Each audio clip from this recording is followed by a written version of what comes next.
You are listening to Alex Nanlohi Podcast, to know the Lord and to make Him known.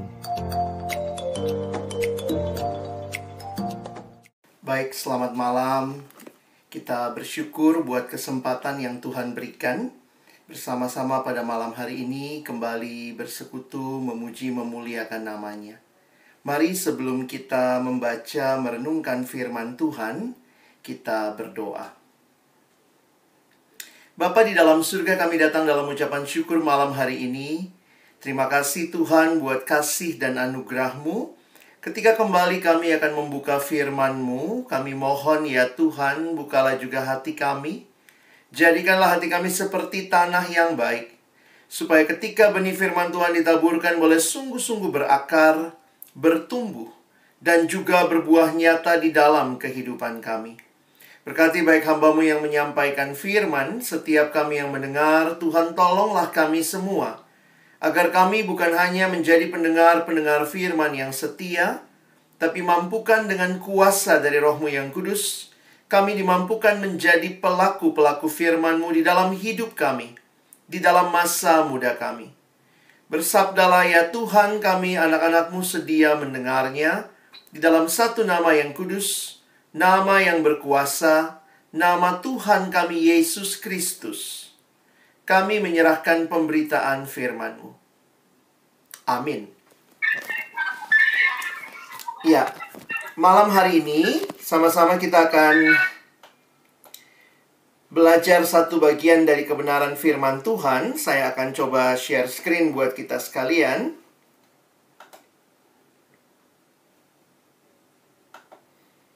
Dan tema yang kita renungkan bersama pada malam hari ini adalah Boundless Gospel.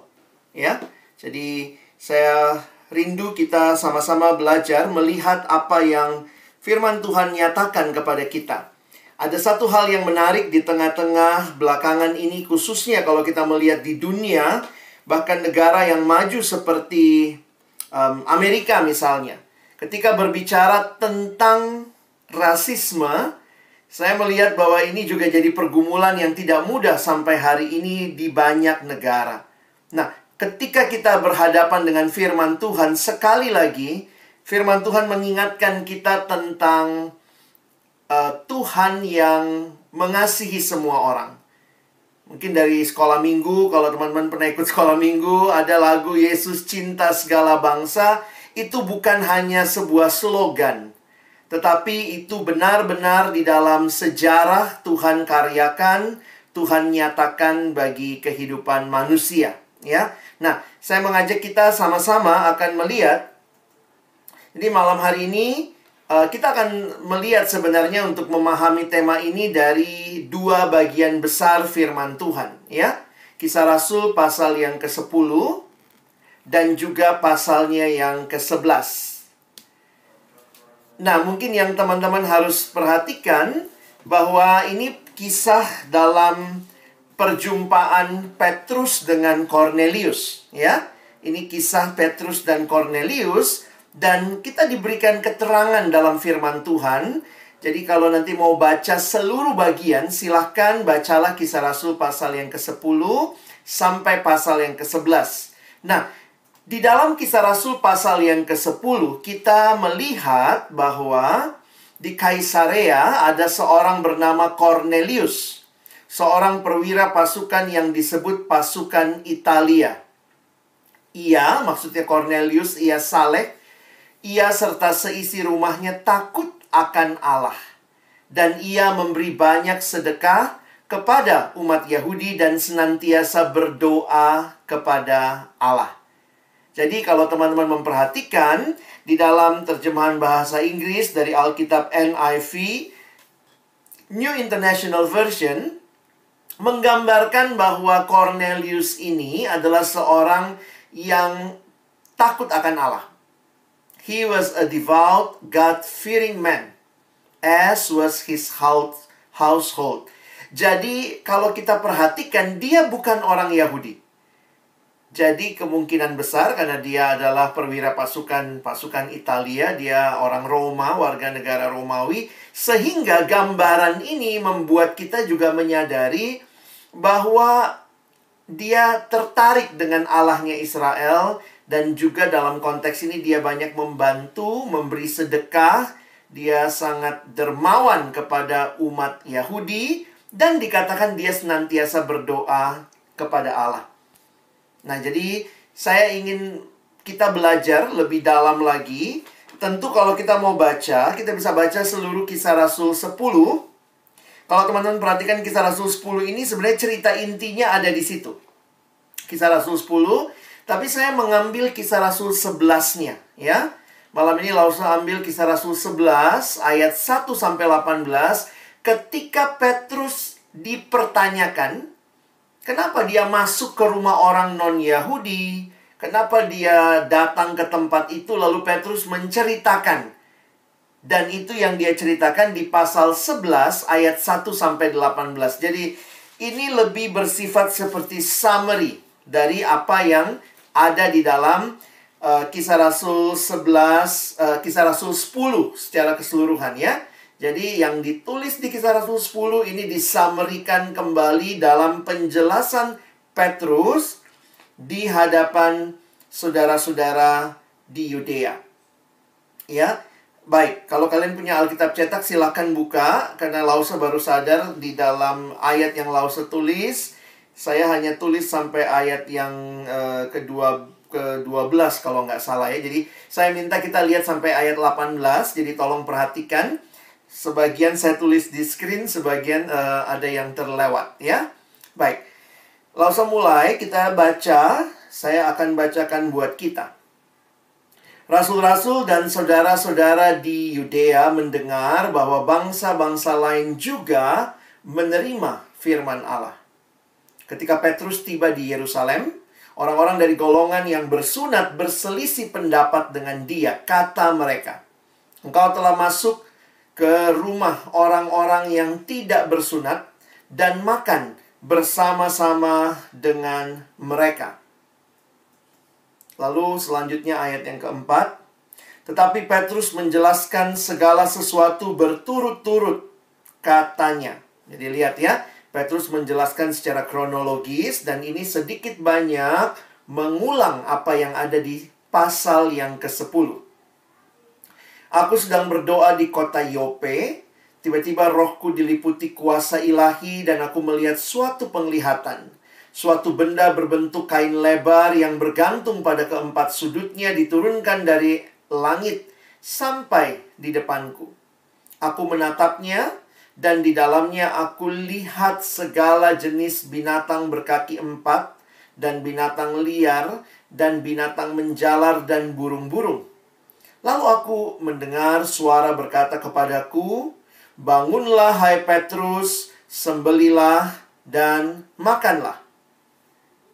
Tetapi aku berkata, "Tidak Tuhan, tidak.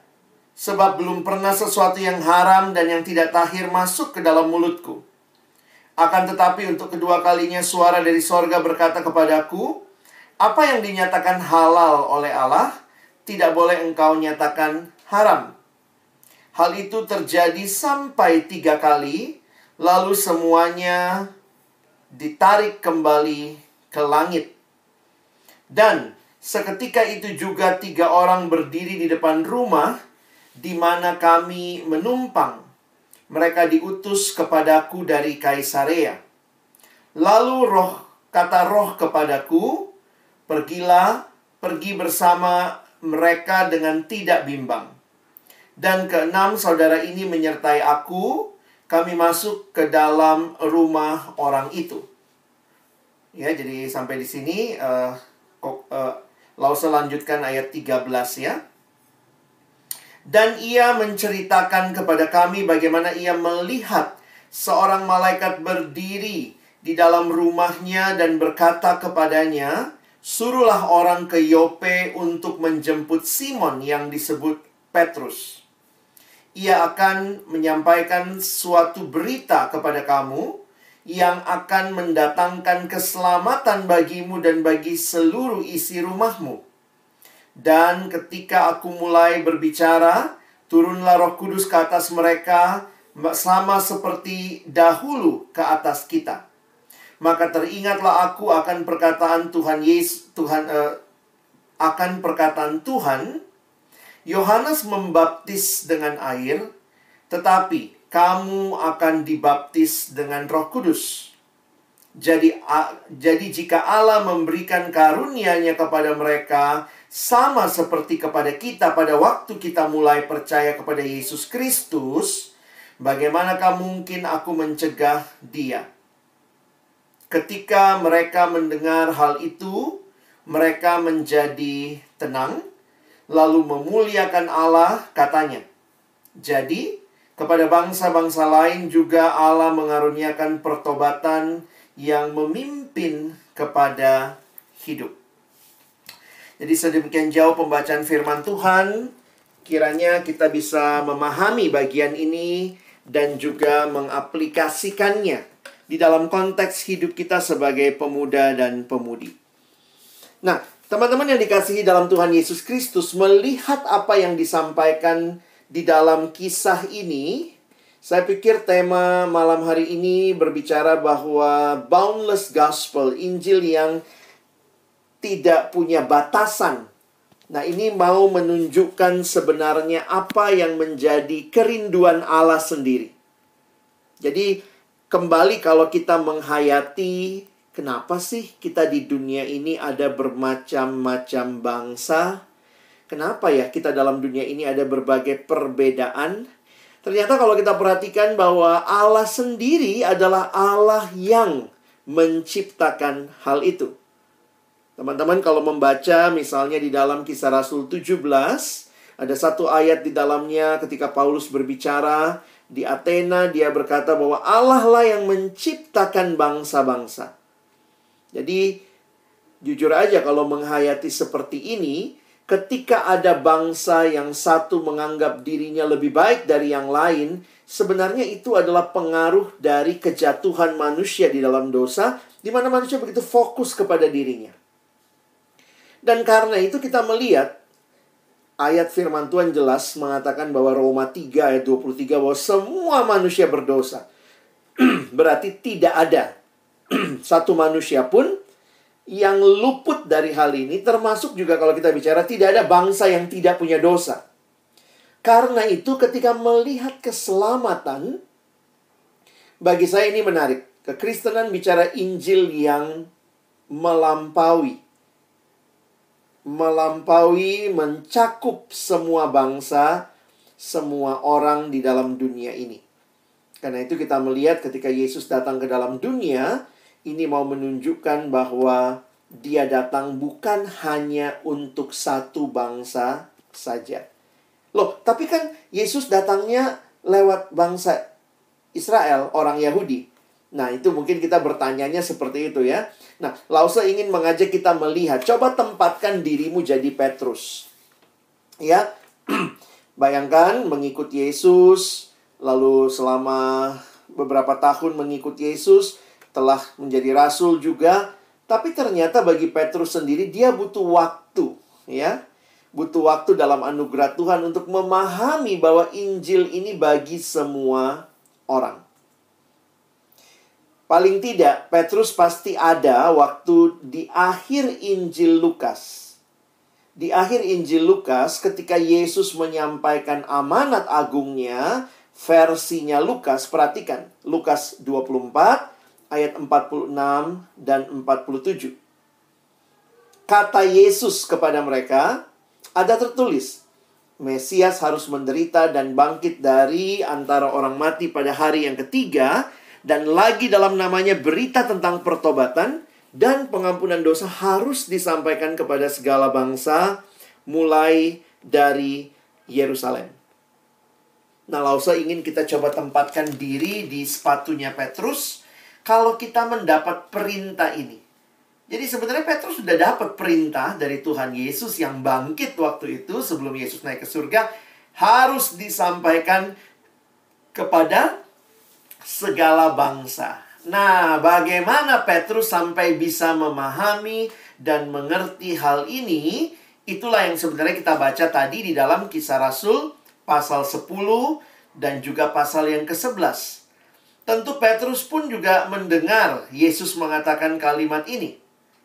Tetapi kamu akan menerima kuasa kalau Roh Kudus turun ke atas kamu, dan Roh Kudus adalah roh misi.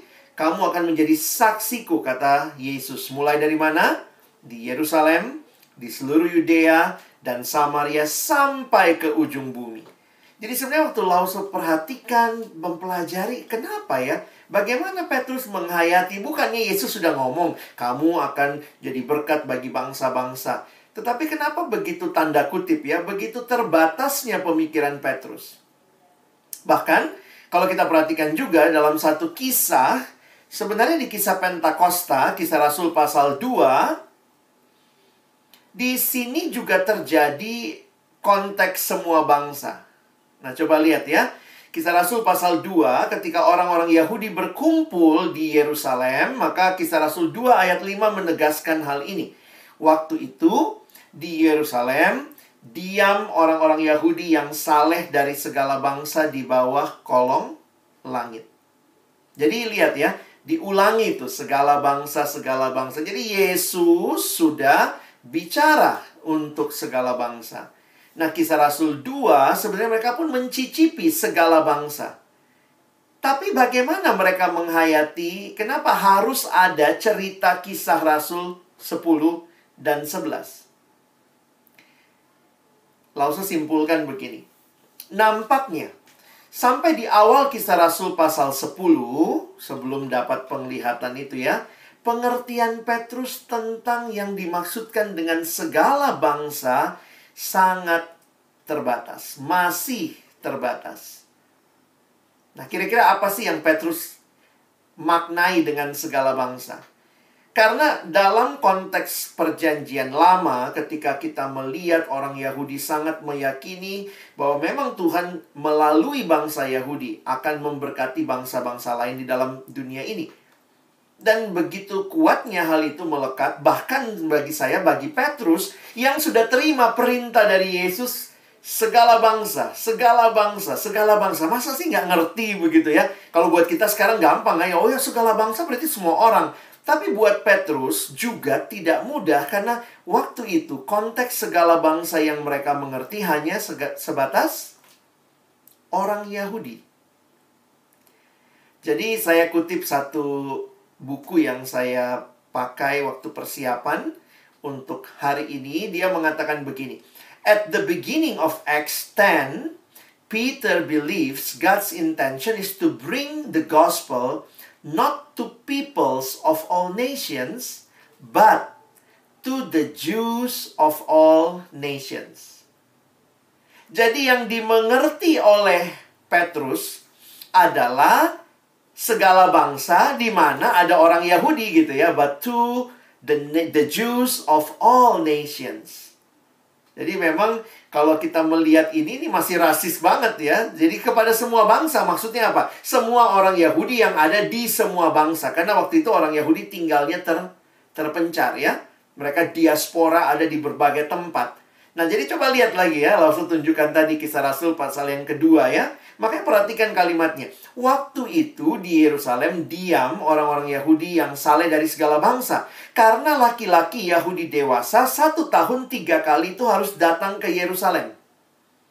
Untuk melakukan ritualnya begitu ya. Mereka datang, ada 3 perayaan besar yang mereka datang. Dan salah satu ini yang Pentakosta begitu ya. Lalu kemudian Roh Kudus turun ke situ.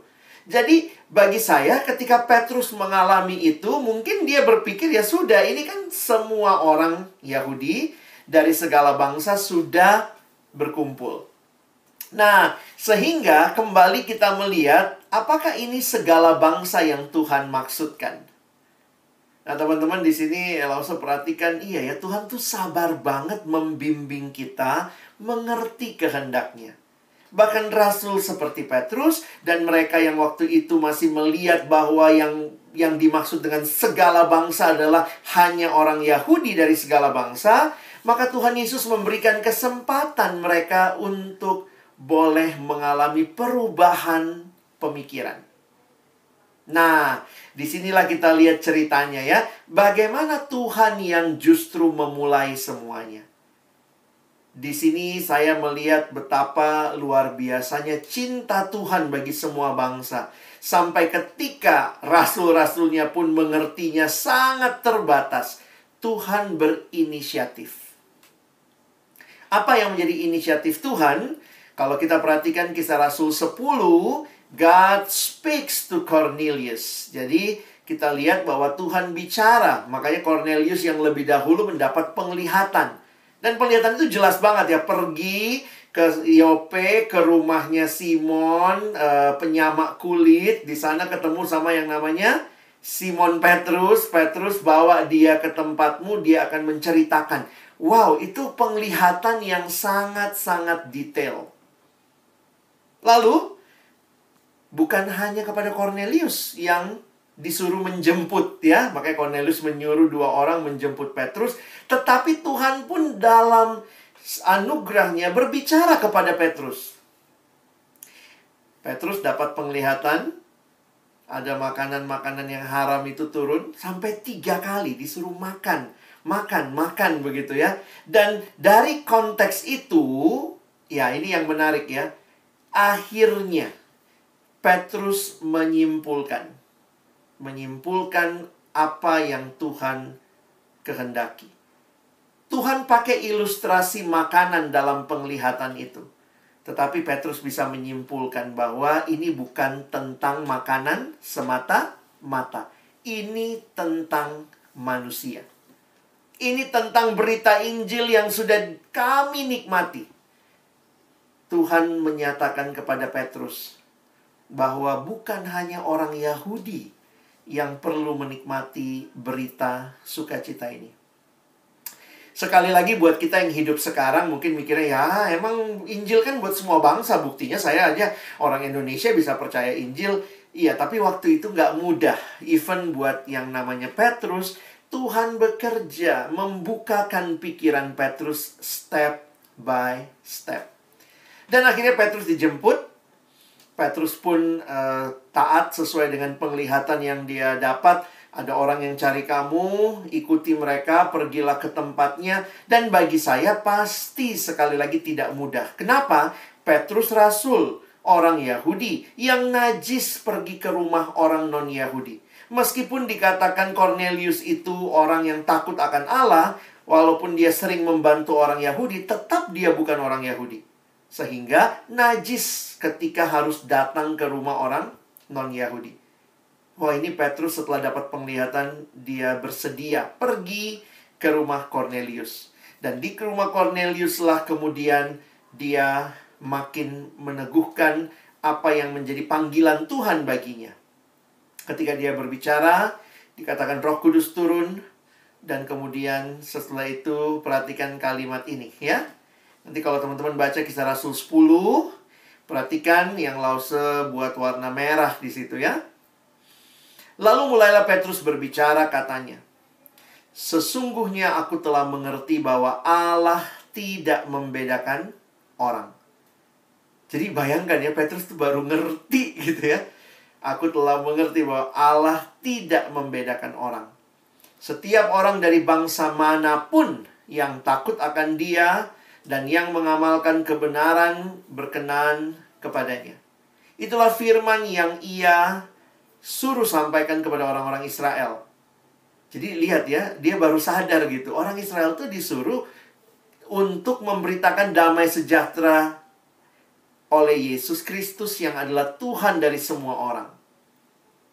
Ini kegagalan Israel. Kalau kita lihat di Perjanjian Lama, mereka menyimpan berita itu, merasa dirinya sangat spesial, lalu kemudian lupa apa yang menjadi bagian yang Tuhan berikan kepada mereka. Jadi Kisah Rasul 10, teman-teman bisa melihat Petrus sadar. Di depan mereka lah Petrus berkata, ya, Yesus adalah Tuhan dari semua orang.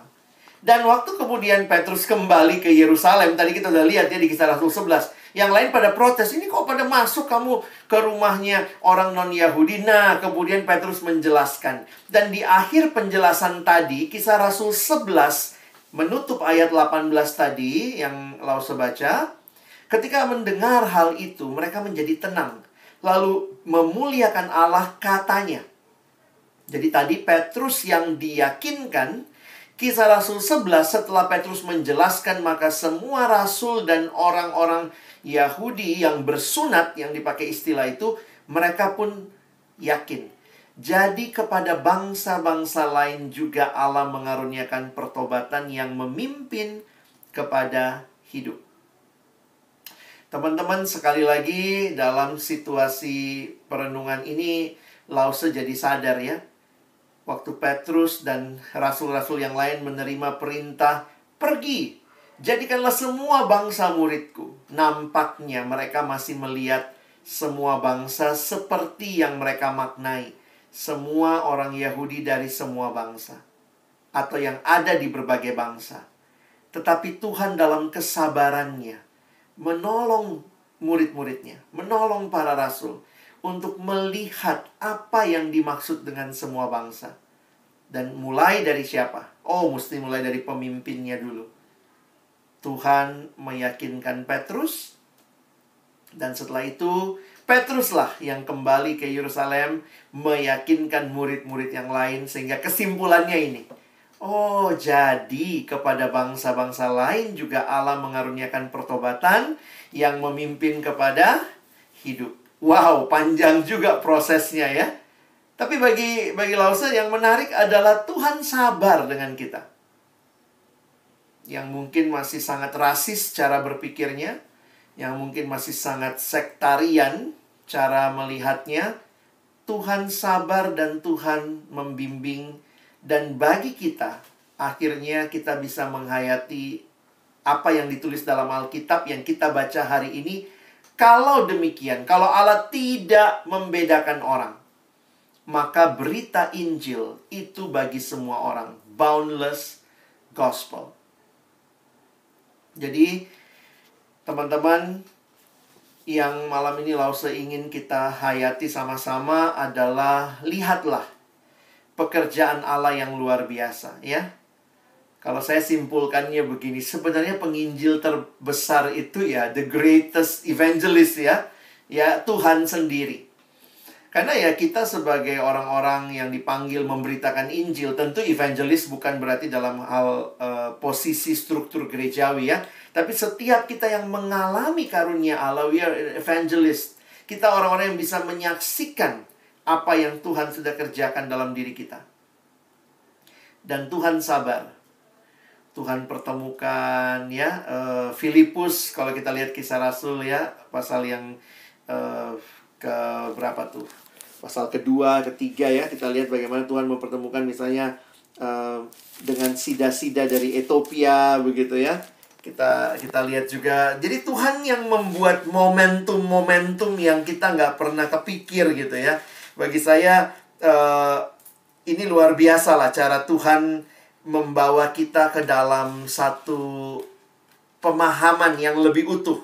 Pelan-pelan Tuhan bimbing begitu ya. Tuhan yang mempertemukan Petrus dengan Cornelius. Jadi bagian kita sebenarnya adalah taat. The distinction between clean and unclean people has been removed. By whom? Yeah, it's by God Himself. He is the great evangelist. God is the one who opened the door untuk penginjilan. Nah, kalau Allahnya kita seperti itu, bagaimana respon kita? Ya, kadang-kadang jujur aja kita dalam penginjilan mungkin kita perlu pikir-pikir juga ya. Siapa sih orang yang mungkin kita tidak merasa dia butuh berita Injil ya? Adakah orang tertentu, bangsa tertentu yang menurut kita ini nggak butuh berita Injil ya? Nanti menu-menuhin sorga aja nih. Ada juga orang yang soalnya ngomong begini ya, ngapain gitu ya, udahlah dia nggak bakal bertobat. Kadang-kadang Lause dengar seperti itu juga ya. Kalau kita lihat misalnya orang-orang yang menindas kekristenan, kita sampai bilang ya udahlah nggak usahlah dia bertobat, mati-mati aja dia gitu ya. Saya pikir wow, jangan sampai hati kita kok kesannya lebih sempit gitu ya, tertutup sekali dalam keegoisan. Kita lupa bahwa kita mengikuti Allah yang hatinya begitu luas bagi semua orang. Bagian kita adalah taat, beritakan Injil. Dan ini juga menolong kalau Lause tuliskan di sini, God's purpose is not only that Jews but also non-Jews, it means all of us, should hear the gospel and be saved. Berita Injil bukan untuk kalangan tertentu. Saya banyak melayani ke remaja, pemuda, ke sekolah-sekolah, ke siswa, mahasiswa. Kadang-kadang bisa terjebak berpikir gini, iya ya, memang berita Injil itu untuk orang-orang yang muda, yang pinter, yang bisa ngerti, bisa nangkep khotbah. Tapi juga ini berlaku untuk encim-encim gitu ya. Popo, orang-orang tua, anak kecil gitu ya. Kita melihat bahwa kadang-kadang sekarang pembagiannya bukan hanya ini ya, banyak suku, bangsa, tapi juga bahkan di dalam gereja ada strata-strata tertentu yang kayaknya yang paling nangkep pengajaran itu adalah orang-orang yang muda, yang pinter, yang kuliah, yang kerja. Tapi Injil dibutuhkan oleh semua kalangan. Jadi kiranya kita menangkap hati Allah seperti ini. Kita pun tidak membeda-bedakan, tidak segregasi, apalagi kita sampai jadi rasis juga gitu ya. Seolah-olah kita hanya untuk kita saja. Memang di dalam gereja mungkin ada suku tertentu atau ada etnis tertentu yang lebih dominan, tapi itu bukan berarti gereja hanya milik dari sekelompok etnis, sekelompok orang. Harusnya penghayatan kita kepada boundless gospel malam hari ini membuat kita pun bisa melihat lebih luas. Kadang mungkin dalam aplikasi praktis ya, Lause suka berpikir, apakah Injil memang sudah sungguh-sungguh mengubahkan cara pandang kita terhadap manusia? Apakah kita masih melihat orang berdasarkan sukunya? Yang memang tentu semua suku biasanya ada dalam sosiologi namanya stereotyping. Ya, contohnya apa? Saya misalnya ya, kalau saya Lause, papanya Ambon, mamanya Manado, Tionghoa gitu. Ada yang bilang, wah kalau Ambon tuh sukanya pesta gitu ya. Manado maunya gaya doang gitu, sesuai dengan singkatannya. Manado menang gaya doang begitu ya. Oh, Chinese pasti kaya begitu. Kadang-kadang itu semua stereotyping. Batak kasar, Jawa lembut-lembut gitu ya. Tapi itu stereotyping. Dan tanpa sadar di dalam gereja kita bisa bawa hal itu. Tentu tidak semua orang seperti itu, karena ketika Injil mengubahkan, Injil menyatukan kita, bukan membagi-bagi kita lagi. Jadi memang ketika Lause ketemu lah ya, ada keluarga yang sulit sekali menerima anaknya menikah sama suku lain. Nah ini banyak yang kayak begitu tuh ya. Waktu itu susah sekali, ada satu tante saya sulit lagi menerima bahwa anaknya akan menikah dengan bukan satu suku sama kami lah ya. Dan ketika itu waktu saya merefleksikan, saya jadi sadar begini. Kalau orang menentang atau melihat suku lain lebih rendah dari sukunya sendiri, dari etnisnya sendiri, sebenarnya yang dilawan itu bukan cuma tatanan sosial masyarakat, yang dilawan bukan cuma kesatuan masyarakat secara sosiologis, tapi sebenarnya melawan Tuhan yang menciptakan semua manusia sama. Jadi kiranya Injil terlebih dahulu mengubah kita, melihat bahwa kita semua sama di hadapan Tuhan yang menciptakan kita, Tuhan yang menciptakan bangsa demi bangsa, dan karena itulah kita pun juga berbagian memberitakan Injil yang tidak terbatas kepada siapapun yang Tuhan izinkan kita temui. Biarlah kita boleh menyampaikan kebenaran ini. Jadi kiranya pemaparan malam hari ini menolong kita juga. Ya, kita nggak butuh lagi penglihatannya Petrus ya. Jangan bilang, Tuhan kasih tahu dulu, apakah suku saya yang terbaik atau bukan ya. Kita mesti dapat penglihatan kayak Petrus, turun dulu makanan. Petrus sudah dapat penglihatan itu. Rasul-rasul sudah diyakinkan akan hal itu. Karena itulah Injil sampai kepada kita. Karena inisiatif Allah membuka pintu bangsa-bangsa mengenal Injil. Kiranya kita yang hidup sekarang tidak lagi menutup pintu itu dengan sekat-sekat ras, etnis yang menganggap diri lebih baik dari yang lain. Tapi ketika kita diubahkan, kita pun membawa Injil itu bagi sesama kita. Kiranya Tuhan menolong kita, bukan cuma jadi pendengar, tapi jadi pelaku-pelaku firman-Nya. Mari kita berdoa. Bapa Surgawi, terima kasih buat firman-Mu malam hari ini. Terima kasih belajar dari perjumpaan Petrus dan Kornelius, menolong kami pun melihat cara Tuhan yang indah, inisiatif-Mu Tuhan. Sabarnya Engkau kepada kami, menolong kami juga memahami isi hati-Mu. Sekarang kami sudah punya firman-Mu yang menyatakan isi hati-Mu, kami baca, kami renungkan, dan kami pun belajar untuk melakukannya. Tolong kami punya pandangan yang luas, melihat seperti Tuhan yang sudah memberikan diri-Mu bagi semua orang, semua bangsa. Karena itu kami dipanggil juga untuk membawa berita ini bagi semua bangsa. Sekali lagi kami bersyukur buat firman-Mu. Tolong kami bukan cuma jadi pendengar, tapi jadi pelaku-pelaku firman-Mu. Dalam nama Yesus kami berdoa. Amin.